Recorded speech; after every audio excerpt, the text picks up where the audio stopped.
How funny it is that you always say, what God cannot do does not exist. That is so funny. I know you are equating that to mean with God all things are possible. But listen to me.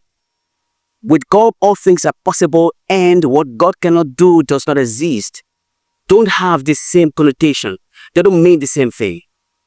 With God all things are possible is a faith-based statement. And that means if you're on the side of God, if you believe in what the scriptures say about God, all things will be possible.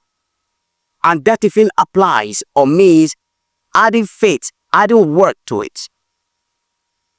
But then, what God cannot do does not exist. Simply means what God didn't create or hasn't created cannot exist. But listen to me, there are so many things in the world today that God didn't create that are existing. For example, God didn't create poverty, yet poverty exists. God didn't create misfortune, yet misfortune exists.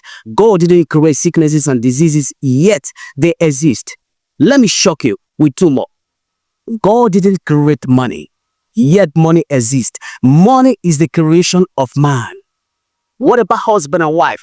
God didn't also create husband and wife. God said, go out there. He said to a man, go out there and look for a wife for yourself.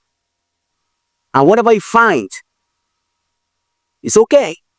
So you are praying. As a Christian, you are praying, disturbing God. God, I need a wife. God, I need a husband. You're wasting your time. You have to go out there and look for your own wife. So stop using the phrase, what God cannot do does not exist. Because there are so many things in the world that God didn't create and that God cannot create that are existing. It doesn't mean the same as with God. All things are possible. There are two different statements. I believe I have admonished you this morning as a Christian out there or as a preacher out there. See you again next time.